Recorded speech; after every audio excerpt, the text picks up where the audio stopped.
ओम शांति। ब्रह्म कुमारीज राजयोग meditation के तहत आज हम ये सीखेंगे कि कैसे परमपिता परमात्मा को अपने जीवन में शामिल किया जाए, कैसे उनके गुण और शक्तियों का उपयोग किया जाए, कैसे अपने जीवन को सहज और सरल बनाया जाए। इसके लिए कुछ प्रैक्टिसेस हैं जो मैं अपने जीवन में शामिल करती हूँ, उन्हें समझेंगे। सबसे पहले परमपिता परमात्मा शिव कहते हैं कि 3 संबंध तो सभी आत्माओं के मेरे साथ हैं। मैं सभी आत्माओं का पिता हूँ, तो मैं सभी आत्माओं की पालना करता हूँ। दूसरा, मैं उन्हें जीवन जीने की शिक्षाएं देता हूँ, तो मैं उनका शिक्षक हूँ। तीसरा, परमात्मा कहते हैं यदि वो मेरी पालना में पलते हैं और मेरी शिक्षाओं पे चलते हैं तो इस जीवन से उनकी सद्गति कराता हूँ, अर्थात मैं उनका सद्गुरु हूँ। तो पिता, शिक्षक, सद्गुरु, ये तीनों संबंध हम सभी के उनके साथ हैं। इसके अलावा परमपिता कहते हैं कि जो भी संबंध आपका मिसिंग है, अभाव है, वो संबंध आप उनके साथ कनेक्ट कर लीजिए, आप हमेशा भरपूर रहेंगे। और परमपिता परमात्मा शिव का हमसे वायदा है कि जो संबंध आपने उनसे बनाया है वो पूर्ण निष्ठा के साथ उसका निर्वहन करेंगे। इसके अलावा कोई भी जब आप कार्य करें तो हर कार्य के अंदर शिव बाबा को अवश्य याद कर लें या उन्हें शामिल कर लें। जैसे ये घर किसका, तो हमने पढ़ा ये घर मेरा नहीं है। जब मैं जाऊंगी तो ये घर मुझे कहेगा कि तुम कहाँ जा रही हो, तो ये घर मेरा नहीं, ये घर किसका, शिव बाबा का। तो घर शिव बाबा का, तो फिर चिंता और जिम्मेवारी किसकी, शिव बाबा की।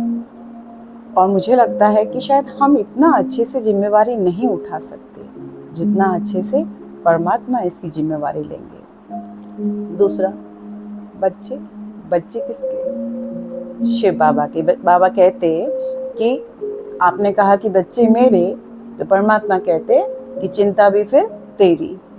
घर मेरा, तो परमात्मा कहते चिंता भी फिर तेरी। तो यदि आप चाहते हैं कि परमात्मा चिंता करें, उसको संभालें, तो आपको उन्हें सौंपना भी होगा। तो घर किसका, बाबा का। बच्चे किसके, बाबा के।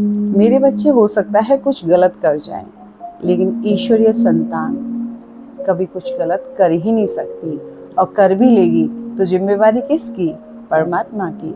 वो सही मार्ग से लेकर आएंगे ही, ये निश्चय है। इसके अलावा कुछ भी खाएं पिएं तो परमात्मा को अवश्य याद करें। चाय पिए, पानी पिए, तो एक बार जरूर बाबा आप भी लीजिए, इतने से ही खुश हो जाते हैं। और विश्वास मानिए कि आपका कुछ भी वो खाएंगे नहीं, कुछ खत्म होने वाला नहीं है, डरने की जरूरत नहीं है। लेकिन पूछने मात्र से ही वो खुश हो जाते हैं। माना उनको हर चीज में याद करिए, चलते फिरते याद रखिए। घर का कोई कार्य करना है, खाना बनाना है, तो बाबा कहते अकेले क्यों, मैं हूं ना। तो साथ में हमेशा बोलें कि चलो बाबा, हम दोनों मिलकर के आपके ही बच्चों के लिए भोजन बनाते हैं। तो वो भोजन जो होगा वो भोग रहेगा और सेवा का भार हमारे ऊपर नहीं आएगा। और आप ये अनुभव करेंगे जब बाबा को हम बोलते हैं और उस कार्य में जब हम शुरू करते हैं तो हमें एक सहयोग की प्राप्ति होती है, हमारा मन हल्का रहता है। झाड़ू निकालना है तो वो भी अकेले नहीं, किसको साथ में लेना है, बाबा को। कोई भी कार्य करें, हर कार्य में बाबा को साथ लें। जब घर से बाहर निकलें तो कह के जाएं कि बाबा ये घर तेरा है, इस घर का ध्यान भी रखना है और तुझे मेरे साथ भी चलना है, क्योंकि बाबा तो 1000 भुजाओं वाला है। वो एक साथ कई जगहों पे रह सकता है और मुझे उसकी मदद प्राप्त हो सकती है। बच्चे जब स्कूल जाएं तो उन्हें समझाएं कि अकेले कभी ना जाएं, बाबा को हमेशा साथ लेके जाएं। तो कहने का मतलब है हर कार्य में बाबा को शामिल करना है। ये हमारे अंदर निमित्त भाव लाता है, और जब हमारे जीवन में निमित्त भाव आता है तो हम बेफिक्र बादशाह बन जाते हैं। माना किसी चीज की हमें फिक्र नहीं रहती। लेकिन इसका ये मतलब नहीं है कि कर्म नहीं करना, कर्म तो करना है, लेकिन उस कर्म के अंदर यदि हम बाबा को याद करेंगे तो वो कर्म योग कहलाएगा। योग करते करते जो कर्म होगा वो अवश्य ही सफलता को प्राप्त होगा। जब हम निमित्त भाव से जीना शुरू करते हैं तो हम निरहंकारी बनते हैं, क्योंकि हर चीज़ जब परमात्मा की ही है तो फिर अहंकार किस चीज़ का। दूसरा, जब हर चीज़ परमात्मा की है तो मान भी बाबा का और अपमान भी बाबा का, तो मैं मान अपमान से भी मुक्त बन जाती हूँ। तीसरा, जब हर चीज़ बाबा की है तो जिम्मेवारी भी किसकी, बाबा की, तो मैं क्या हो जाती हूँ, बेफिक्र बादशाह, और सेवा करते भी सेवा के भार से मुक्त रहती हूँ। तो जीवन जीने का बहुत सुंदर तरीका हमें परमात्मा ने सिखाया।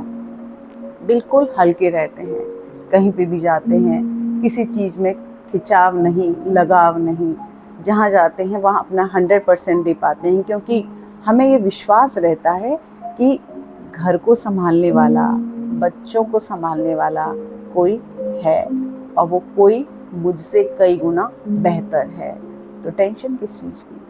तो ये बहुत सुंदर प्रैक्टिसेस हैं, आप करिए, निश्चित ही बहुत जीवन जीने का बहुत आनंद आएगा, और वास्तव में जीवन जीने का तरीका यही होना चाहिए। इन सब चीज़ों को हम एक कहानी के माध्यम से समझते हैं। एक सत्य घटना है।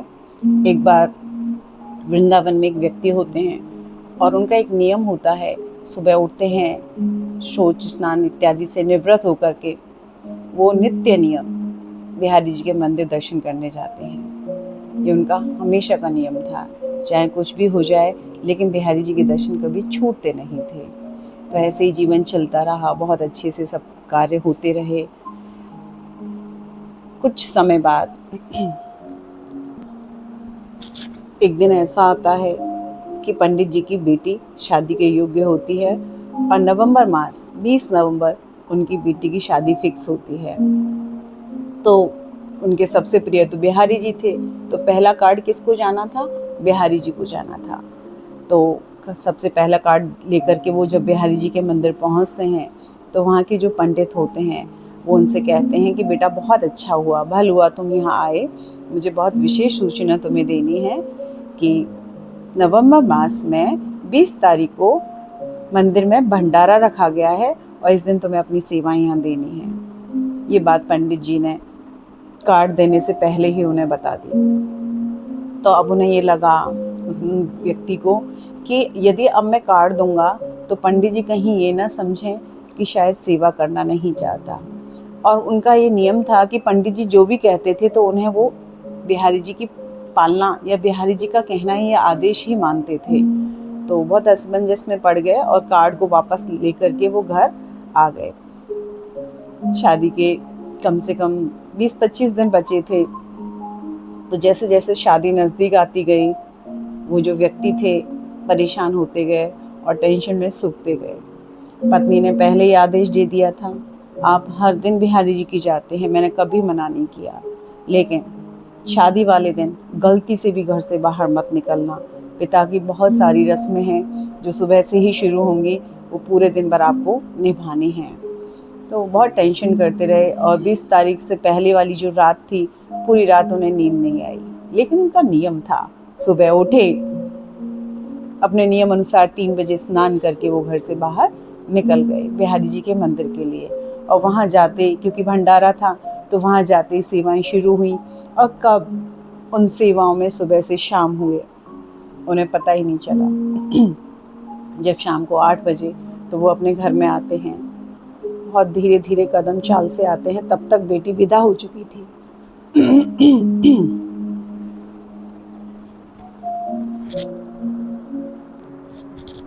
तब तक बेटी विदा हो चुकी थी, और वो चुपचाप जब गए तो उनकी पत्नी ने कहा, आज तो आप थक गए होंगे, पूरा दिन भर काम किया है, आप सो जाइए। तो उन्हें बड़ा आश्चर्य हुआ कि शायद उन्हें लगा ये ताना है। तब वो चुपचाप गए और जाकर के सो जाते हैं। इसी तरीके से शांति से 4-5 दिन निकले, और 5 दिन बाद जब बेटी पुनः अपने पीहर आती है, घर आती है, तो वो अपने साथ शादी की एल्बम लाती है, और शादी की एल्बम अपने पिताजी को दिखाती है। और जैसे ही पिताजी उस एल्बम को देखते हैं, तो वो देखते हैं कि जहाँ जहाँ पे पिता की रस्में थी, उन सब रस्मों में उनकी फ़ोटो थी। ये देखते ही उनकी आंखों में से आंसू निकलना शुरू होते हैं। एल्बम को अपने गले से लगाते हैं और चल देते हैं बिहारी जी के मंदिर। बिहारी जी के मंदिर में पंडित जी को एल्बम दिखाते हैं, तो पंडित जी भी आश्चर्यचकित रह जाते हैं, क्योंकि उन्हें मालूम था कि 20 तारीख को तो ये मेरे साथ थे, तो इस सारी रस्मों में ये फ़ोटो कहाँ से आए। तो ये सारा चमत्कार किसका था? बिहारी जी का। तो पंडित कहते हैं कि जीवन भर पूजा अर्चना मैंने की, लेकिन सही रूप में, सही भाव ने उसे तुमने निभाया। और इस तरीके से पंडित जी उस व्यक्ति के चरणों में गिर जाते हैं। तो आप एक चीज़ ध्यान रखना, यदि भगवान के लिए आप समय निकालेंगे तो भगवान आपके समय को सफल करेंगे, निश्चित ही करेंगे। हमारा समर्पण भाव यदि है तो परमात्मा का हमारे जीवन पर आशीर्वाद हमेशा बना ही रहेगा। लेकिन हम छोटी छोटी चीज़ों में परमात्मा को भूल जाते हैं। और इस तरीके से ये कहानी हमें शिक्षा देती है कि परमात्मा को हमेशा नंबर 1 पे रखो, वो आपको अपने जीवन में नंबर 1 बनाएगा। परमपिता परमात्मा आपकी सहायता कब करते हैं? जब आपको उन पर पूर्ण निश्चय हो। निश्चय बुद्धि विजयंती। यदि आपने डाउटफुल पोजीशन क्रिएट की कि पता नहीं भगवान साथ देंगे या नहीं देंगे, समय पर काम आएंगे या नहीं आएंगे, तो निश्चय मान लीजिए भगवान हमेशा पीछे हट जाने वाले हैं। भगवान वहीं साथ देते हैं जहाँ उन पे पूर्ण निश्चय रखा जाता है। तो भगवान पे अपना पूर्ण निश्चय रखिए, 100 नहीं 200%। ये निश्चय होना चाहिए कि भगवान मेरा साथ नहीं देगा तो किसका देगा। तो ऐसी परिस्थिति में भगवान को मदद के लिए आना ही पड़ता है। इससे रिलेटेड एक बहुत अच्छी कहानी है कि कैसे हमारा निश्चय भगवान की मदद प्राप्त करने में हमारी मदद करता है। ध्यान से सुने। एक बार की बात है, ये सत्य घटना है। एक बार की बात है, एक बच्चा अपने पिता से बोलता है कि पिताजी आज स्कूल आप मुझे छोड़ने जाएंगे। तो पिताजी कहता है बच्चे तुम्हारा बस लगा तो हुआ है। तो नहीं पिताजी, आज आप ही मुझे छोड़ने जाएंगे। तो जब बच्चा जिद करता है तो पिता को उसके साथ चलना पड़ता है। वो स्कूल जाते हैं, बच्चे को छोड़ करके वापस शहर की तरफ लौटते हैं। ये स्कूल शहर से लगभग 15 किलोमीटर दूर था। और जैसे ही पिताजी 5-6 किलोमीटर स्कूल छोड़ने के बाद शहर की तरफ आते हैं तो उन्हें सूचना मिलती है कि एक बहुत बड़ा भूकंप आया है और इस भूकंप में जो स्कूल था उसकी बिल्डिंग पूरा तहस नहस हो गई है, गिर गई है। तो जैसे ही वो ये सूचना सुनते हैं वो वापस स्कूल की तरफ दौड़ते हैं।